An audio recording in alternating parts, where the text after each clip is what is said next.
Kali ini Noba akan melanjutkan part sebelumnya dari film Donghua Battle Through the Heaven. Noba mengingatkan sekali lagi ya bahwa konten ini full spoiler. Tanpa lama-lama lagi, yuk kita masuk ke isi ceritanya. Melanjutkan dari cerita sebelumnya. Saat ini mereka bertiga mulai berjalan keluar. Setelah membuat kelinci Bingyun berubah menjadi sosok besar, Xiaoyan segera duduk bersila di atasnya. Sedangkan untuk Jiu Ying tentu saja tidak dilenyapkan oleh Xiaoyan, melainkan berhasil memasuki dimensi reruntuhan spiritual di lantai 12 pagoda emas. Namun sebelum meninggalkan jurang kutub, Xiaoyan berencana untuk pergi ke tempat mayat keabadian fisik bintang 5. Bagaimanapun juga Xiaoyan berjanji pada Wuzan untuk mengembalikan kekuatan superstar batang surgawi. Mayat keabadian fisik bintang 5 masih mengandung kekuatan bintang yang cukup agung. Setidaknya itu lebih dari cukup untuk mengisi setengah kekuatan bintang superstar batang surgawi. Adapun kelinci Bingyun, setelah diintimidasi oleh Xiaoyan, dia menjadi sedikit lebih pendiam di sepanjang jalan. Namun keheningan semacam ini tidak berlangsung lama. Kelinci Bingyun mulai bertanya berulang kali kepada Xiaoyan, apakah Jiu Ying benar-benar dibunuh olehnya. "Kamu tidak akan tahu jika kamu tidak mengalaminya," ucap Xiaoyan tersenyum sedikit. "Kejam, jangan macam-macam padaku," ucap kelinci Bingyun menjadi waspada. "Jangan khawatir, aku masih membutuhkanmu untuk membawaku di sepanjang jalan. Jadi kamu masih bisa dikatakan aman," ucap Xiaoyan dengan tawa nakal. Setelah sekitar setengah jam berlalu, Xiaoyan datang lagi ke mayat keabadian fisik. Namun Xiaoyan tidak berniat berhenti terlalu lama. Begitu dia menyerap kekuatan bintang yang tersisa itu, dia bersiap untuk berangkat lagi.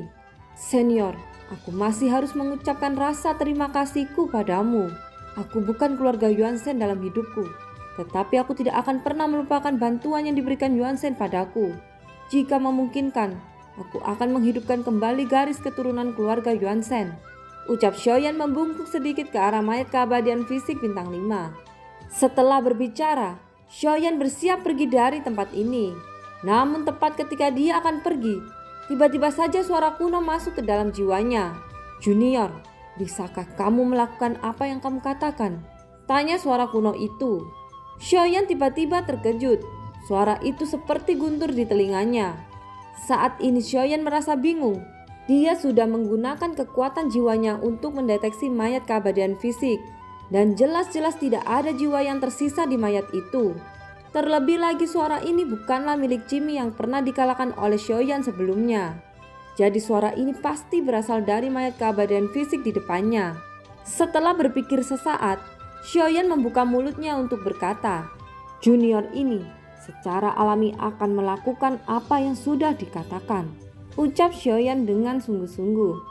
"Aku Tai He dari klan Yuan Shen. Tidak pernah berpikir bahwa aku akan mati di dunia ini. Semua ini merupakan kesalahan klanku," ucap suara mayat keabadian fisik itu yang ternyata bernama Tai He. "Klan Yuan Shen direduksi menjadi boneka oleh orang lain. Tetapi kata-katamu barusan sangat menyentuhku. Adapun klan Yuan Shen dapat dihidupkan kembali atau tidak, itu tidak lagi menjadi masalah. Tidak dapat disangkal bahwa semua orang di klan Yuan Shen termasuk aku sangat serakah. Demi kekuatan kami telah melupakan akarnya. Kami selalu egois, tidak menghargai berkah dunia, apalagi untuk bersyukur. Tidak mengherankan jika kami binasa seperti ini," ucap Tai He. Suara Tai He dari klan Yuan Shen sepertinya tidak hanya didengar oleh Xiaoyan, tetapi juga didengar oleh Wuzan dan kelinci Bingyun. Mata mereka terkejut mendengar suara itu. Setelah keheningan singkat, Xiaoyan berkata lagi, "Senior, jangan khawatir. Mungkin semua sudah ditentukan oleh takdir. Selain itu, jika bukan karena Yuan Shen, aku pasti tidak akan bisa sampai di sini. Sebagai gantinya aku akan berjanji untuk menemukan cara dan melanjutkan garis keturunan klan Yuan Shen," ucap Xiaoyan. "Aku melihat ketulusanmu. Terima kasih atas apa yang kamu janjikan. Sayang sekali ingatanku sudah banyak menyebar dan aku tidak bisa memberimu keberuntungan. Apa yang tersisa dari diriku saat ini hanya satu set keterampilan tinju. Aku tidak tahu apakah itu akan berguna untukmu," ucap Tai He. "Tinju? Junior ini sama sekali tidak memiliki teknik bertarung dari klan Yuanzhen. Kuharap senior bisa memberiku teknik tinju itu, ucap Xiaoyan matanya langsung berbinar. Teknik ini disebut 82 perubahan para dewa. Dan teknik tinju ini merupakan satu-satunya ingatan lengkap yang aku miliki. Meskipun itu tidak dianggap sebagai teknik tinju terkuat dari klan Yuanzhen, tetapi itu seharusnya cukup bagimu untuk pembunuhan lawanmu dengan satu pukulan, ucap Tai He. Setelah berbicara, rangkaian gerakan teknik tinju memasuki pikiran Xiaoyan. Xiaoyan tiba-tiba merasakan pusing. Dia segera duduk untuk memilah-milah informasi yang memasuki kepalanya. Hampir tidak mungkin untuk menyadari teknik ini dalam waktu singkat. Jadi cara terbaik untuk Xiaoyan adalah dengan mencatatnya di slip giok. Setelah mencatat informasi tersebut, Xiaoyan menghela nafas lega. Xiaoyan menyeka keringat dari dahinya dan melihat slip giok di tangannya dengan ekspresi puas. Senior, ngomong-ngomong apakah klan Yuanzhen memiliki metode latihan fisik? Tanya Xiaoyan. Latihan fisik? Klan Yuanzhen tidak perlu berlatih latihan fisik. Kamu harus ingat bahwa hanya jika kamu memiliki kekuatan yang cukup, teknik apapun hanya pemborosan kekuatan. Inilah keunikan klan Yuanzhen yang tidak dapat dimiliki eksistensi lain. Satu pukulannya sudah cukup untuk membunuh. Tidak perlu apa yang disebut latihan fisik, ucap Tai He. Kata-kata Tai He terlihat sangat bangga. Meskipun dia telah mati, kesombongan yang terkandung dalam tulang-tulangnya sepertinya masih belum hilang. Junior, setiap anggota dari klan Yuanzhen memiliki tanda bintang di antara alisnya. Itu merupakan ranah kekuatan yang dimiliki klan Yuanzhen. 1 bintang adalah yang terlemah dan 9 bintang merupakan yang tertinggi. Tetapi jangan berpikir bahwa 9 bintang adalah akhir dari kultivasi klan Yuanzhen. Tidak seperti itu. Di atas bintang 9 masih ada ranah leluhur. Sejauh yang aku tahu tidak ada yang pernah mencapai batas atas. Ini karena tidak ada batasan untuk kekuatan fisik klan Yuanzhen. Oleh karena itu aku menyarankan junior kecil untuk berkultivasi dengan cara gila-gilaan, ucap Tai He lagi. Xiaoyan sedikit terkejut ketika mendengar kata-kata itu. Selain dikejutkan oleh ranah kultivasi Yuanzhen, Xiaoyan sepertinya sudah lama tidak mendengar kalimat disebut anak kecil. Jelas untuk eksistensi seperti Tai He, Xiaoyan bisa dihitung sebagai remaja. Padahal Xiaoyan sekarang sudah memasuki jajaran monster tua dengan umur panjang. Senior, terima kasih atas saranmu, ucap Xiaoyan menangkupkan tinjunya. Hanya itu yang bisa aku ajarkan kepadamu. Sisanya telah hilang selama bertahun-tahun. Aku melihat jantung api di dalam tubuhmu. Sebelum kamu pergi, bisakah kamu mengirimkan perjalanan terakhirku dengan apimu itu? Ucap Tai He. Xiaoyan menganggukkan kepalanya. Segera nyala api dari api abadi mendarat di tubuh Tai He. Dan nyala api dengan cepat membakar tubuhnya. Tidak peduli apapun yang terjadi, tolong biarkan kekuatan Yuanzhen berkembang sebanyak yang kamu bisa. Kekuatan adalah penghormatan utama bagi garis darah klan Yuanzhen, ucap Tai He. Suara terakhir Tai He keluar. Xiaoyan bisa merasakan bahwa sisa terakhir dari jiwanya mulai menghilang. Xiaoyan membungkuk sedikit sebagai rasa hormatnya. Klan Yuanzhen yang pernah mendominasi di seluruh dunia benar-benar punah. Tidak peduli seberapa kuat klan Yuanzhen, selama ada puncak pasti akan ada penurunan. Pada akhirnya mereka hanya menjadi legenda di mulut orang-orang. Dan seiring berjalannya waktu, akan menghilang bagaikan debu yang tidak lagi diingat oleh siapapun. Dibandingkan dengan lamanya hidup, seseorang harus hidup seperti bintang yang bersinar. Setidaknya di sungai waktu yang gelap dan tak terbatas ini, ia juga memancarkan cahayanya sendiri, gumam Xiaoyan. Sementara itu kelinci Bingyun tiba-tiba mengangkat kepalanya untuk melihat Xiaoyan. Ada kekaguman di matanya. Namun ketika memikirkan tindakan Xiaoyan sebelumnya, ekspresi kekaguman itu langsung menghilang. Setelah sekian lama, Xiaoyan akhirnya berbalik dan meninggalkan tempat ini. Tubuh Tai He juga akan menghilang dari dunia ini. Tanpa jantung api Xiaoyan, mungkin akan memakan waktu puluhan ribu tahun atau bahkan lebih untuk menghilangkan mayat keabadian fisik. Di jurang kutub ini, Xiaoyan duduk bersila di atas kelinci Bingyun yang terus menggerutu. Tampaknya kelinci Bingyun terintimidasi oleh Xiaoyan dan hanya berani bergumam pada dirinya sendiri dengan suara rendah. Xiaoyan memandang Wusan yang kelelahan di belakangnya. Dia memberi isyarat agar Wuzhan duduk bersamanya. Namun Wuzhan melambaikan tangannya untuk menolak tawaran Xiaoyan. Kelinci Bingyun memang takut pada Xiaoyan, tetapi kelinci Bingyun sama sekali tidak takut pada Wuzhan. Di dalam pikiran Wuzhan, jika dia membuatnya kesal, pada saat itu dia benar-benar akan diubah menjadi bongkahan es oleh kelinci Bingyun. Xiaoyan yang tersenyum tiba-tiba berdiri, kemudian menghentakkan kakinya lalu melompat dari kelinci Bingyun. Dengan langkah mendadak seperti ini, tubuh kelinci Bingyun yang sama sekali tidak siap segera terhuyung-huyung. Dia melihat sosok Xiaoyan berubah menjadi siluet panjang ke kejauhan. Arah Xiaoyan terbang adalah sebuah pulau mengapung. Pulau ini tidak asing bagi mereka. Itu adalah Pulau Sanyue, tempat mereka tinggal untuk sementara waktu. Pria kejam 1000 pisau, kamu berani menginjakku seperti ini, teriak kelinci Bingyun. Kelinci Bingyun sangat marah. Dia melihat Xiaoyan yang lari di kejauhan. Tanpa mengucapkan sepatah kata pun, kelinci Bingyun mengejar Xiaoyan dengan marah. Sangat marah sehingga dia ingin membekukan Xiaoyan menjadi es. Pada saat ini di atas langit Pulau Sanyue, sosok Xiaoyan tiba-tiba berhenti di udara. Permaisuri memintaku untuk mengikutimu, tapi dia tidak menyuruhmu untuk menggertakku. Tidak peduli apa, aku juga seorang senior. Apakah kamu mengerti apa itu Lian Xiangxiyu? Ucap suara nyaring kelinci Bingyun terus terdengar. Adapun Xiaoyan, dia menundukkan kepalanya menatap Pulau Sanyue di bawah. Terakhir kali tempat ini dipenuhi dengan lautan mayat hidup. Namun sekarang tidak ada satupun yang tersisa. Sementara itu sosok kelinci Bingyun dan Wuzhan juga datang dari belakang satu demi satu. Lihat, ini adalah mahakaryamu. Ada banyak makhluk di pulau ini sebelumnya, tapi sekarang mereka menjadi abu karena ulahmu. Kamu terlalu munafik. Mungkinkah kamu masih berencana untuk berduka atas kehancuran ini? Ucap kelinci Bingyun terus mencaci maki Xiaoyan.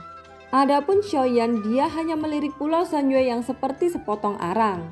Melihat ini Wuzhan juga menghela nafas panjang, seolah-olah dia mengungkapkan penyesalannya.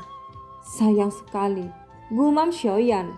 Sekarang sudah terlambat untuk menyesalinya. Kamu seharusnya memikirkan ini sebelum kamu menyalakan apimu. Bertobatlah untuk menyesali perbuatanmu ini, ucap kelinci Bingyun. Aku tidak mengharapkan hasilnya seperti ini, ucap Xiaoyan menggelengkan kepalanya. Kelinci Bingyun mendengus 2 kali. Dia hendak membuka mulutnya untuk terus menghina Xiaoyan.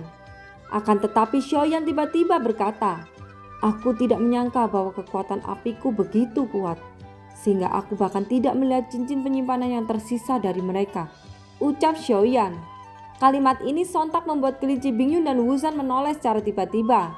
Mereka menatap Xiaoyan secara bersamaan. Wuzhan memiliki sesuatu di dalam hatinya, tetapi tidak berani mengatakannya. Pria kejam 1000 pisau, apakah kamu masih manusia? Ucap kelinci Bingyun sedikit tertegun. Mereka berdua menatap Xiaoyan dengan aneh. Bukannya Xiaoyan menyesalinya, tetapi justru mencari apakah masih ada cincin penyimpanan yang tersisa. Sementara kelinci Bingyun masih tertegun, sosok Xiaoyan perlahan-lahan turun memasuki Pulau Sanyue. Setelah beberapa saat, dia sampai ke tempat pelatihannya sebelumnya. Menggantung di langit di atas kota Sanyue ini, bangunan di sini telah benar-benar berubah menjadi reruntuhan. Meskipun bangunan telah berubah menjadi reruntuhan, ada beberapa tanah di sekitar yang tidak mengalami kerusakan. Dan ternyata ada ruang di dalam tanah itu. Setelah beberapa saat, terlihat 2 sosok tiba-tiba tersapu keluar dari reruntuhan. Mereka membungkuk ke arah Xiaoyan sambil berkata, Husuo menyapa senior. Kami tidak menyangka bahwa senior bisa bertahan, ucap sosok itu yang ternyata adalah Husuo dan adiknya. Kedua orang ini adalah orang yang membawa Xiaoyan ke Pulau Sanyue sebelumnya. Ya, aku bisa bertahan karena keberuntungan. Dalam hal ini aku juga akan memberimu 2 keberuntungan, ucap Xiaoyan. Bagaimanapun setelah Xiaoyan memasuki Pulau Sanyue, kekuatannya juga meningkat pesat, dan itu tidak lepas dari kedua orang itu yang membawanya ke sini. Oleh karena itu Xiaoyan ingin memberi hadiah yang layak untuk mereka berdua. Di dalam cincin ini terdapat 100.000 pil energi dan beberapa pil penyembuhan. Selain itu ada juga beberapa keterampilan bertarung serta armor besi dan senjata di dalamnya. Kalian berdua dapat memilih apapun yang kalian inginkan, ucap Xiaoyan. Setelah Xiaoyan selesai berbicara, Dia segera melambaikan lengannya. Secara mengejutkan harta karun yang tak terhitung jumlahnya menumpuk seperti gunung di depan mereka berdua. Mata mereka berdua juga terkonsentrasi, tapi sepertinya mereka tidak terlalu tertarik dengan ini. Senior, kami tidak membutuhkan ini. Kami hanya ingin meminta senior untuk memberi kami hal-hal yang bisa menyelamatkan nyawa kami, ucap Huso sambil tersenyum masam. Bagi mereka berdua, sumber daya tidak lagi berguna. Ini karena mereka dapat melihat batasnya. Jika mereka sudah tidak dapat meningkatkan kekuatannya, lalu apa gunanya sumber daya ini? Baiklah, aku akan memberimu 2 manik-manik jantung api. Kalian bisa memicu ledakan hanya dengan menggunakan doki. Tapi ingat untuk melindungi dirimu sendiri saat meledakannya. Karena kalian tidak membutuhkan keterampilan bertarung, maka armor tingkat tinggi merupakan pilihan yang tepat untukmu. Kalian bisa memilih 1 atau 2 armor tingkat tinggi ini, ucap Shoyan. Setelah mengucapkan kata-kata itu, Shoyan juga mendeteksi aura di tubuh Huso dan adiknya. Dewa bintang 6 puncak, kenapa kamu tidak bisa mengalami peningkatan? Apakah ada hal lain yang membatasi kultivasimu?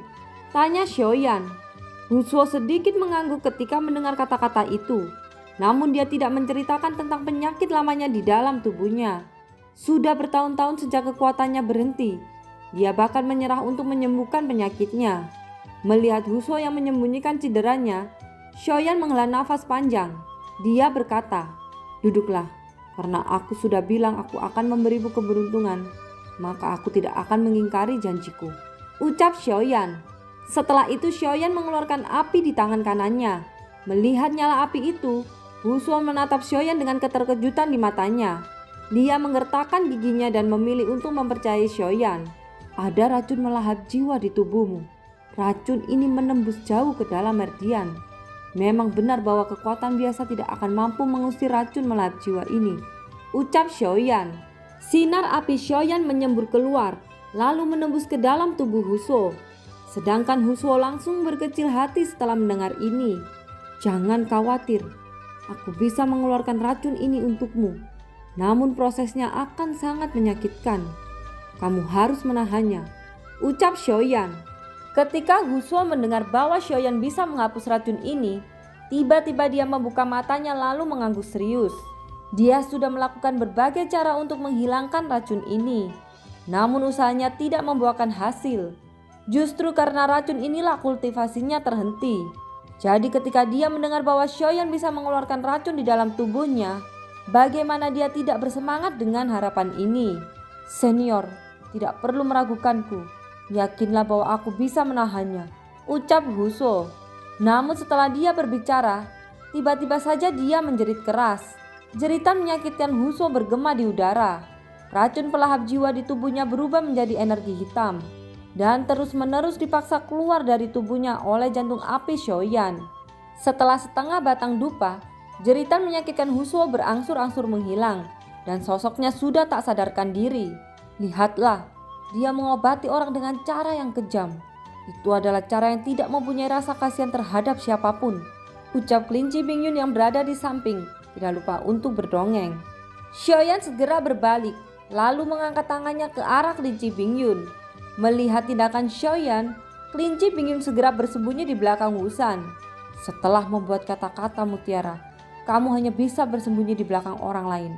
Kamu benar-benar kelinci yang licik, ucap Shoyan dengan marah. Namun kelinci Bingyun lebih marah ketika dia mendengar kata-kata itu. Dasar monster, lihatlah dirimu yang seperti monster. Singkirkan tanganmu dan jangan tatap aku seperti itu, teriak kelinci Bingyun. Shoyan tidak menggoda kelinci Bingyun lagi. Dia menatap Huso dan wanita di sebelahnya. Setelah ini, buang rasa putus asamu. Selama kamu masih bernafas, tidak ada gunanya menyerah. Di masa depan kamu harus bekerja keras untuk hidup, ucap Shoyan kepada dua sosok yang masih tak sadarkan diri itu. Setelah menyelesaikan semua ini, Shoyan membalikkan tubuhnya. Ayo pergi, aku benar-benar ingin pergi kali ini. Tempat ini dianggap sebagai asal mula takdir, ucap Shoyan menghela nafas. Setelah berbicara, dia mengalihkan pandangannya pada kelinci Bingyun. Apa yang kamu lakukan dalam keadaan linglung? Sudah waktunya untuk pergi. Jangan mengira aku senang menunggangimu. Jika katak ajaibku tidak mati, itu akan jauh lebih masuk akal daripada dirimu, ucap Xiaoyan. Kelinci Bingyun mendengus dingin. Seluruh wajahnya seperti terbakar, yang menandakan bahwa kemarahannya sudah tak tertahankan lagi. Tapi pada akhirnya kelinci Bingyun masih mendatangi Xiaoyan. Penampilan tak berdaya itu membuat Wusan juga merasa lucu saat melihatnya. Pria kejam 1000 pisau, kamu bisa menunggangiku. Tetapi jika kamu menginjakku seperti itu lagi, aku benar-benar tidak akan membiarkanmu menaiki punggungku, ucap kelinci Bingyun. Sudut mulut Xiaoyan terangkat ketika dia mendengar ini. Namun dia tidak berbicara. Kelinci Bingyun menatap Wusan dan tiba-tiba berkata lagi, naiklah, aku akan pergi dengan kecepatan penuh. Lagi pula aku bisa menggunakanmu sebagai perisai. Jadi aku akan membiarkanmu duduk kali ini, ucap kelinci Bingyun. Mendengar ini Wusan tersenyum kecut dan dia menganggukkan kepalanya. Dia dengan patuh duduk bersila di atas kelinci Bingyun. Saat berikutnya dengan suara swoosh, mereka bertiga akhirnya menghilang. Setelah mereka pergi, Wusuo dan adiknya akhirnya membuka matanya. Akhirnya aku bisa melakukan kultivasi lagi. Bantuan ini kami akan mengingatnya dalam hidupku, ucap Wusuo dan adiknya menangkupkan tangannya ke arah kelompok Xiaoyan yang sudah pergi. Dan film pun berakhir. Terima kasih ya yang sudah nonton Nobah sampai akhir. Sampai jumpa.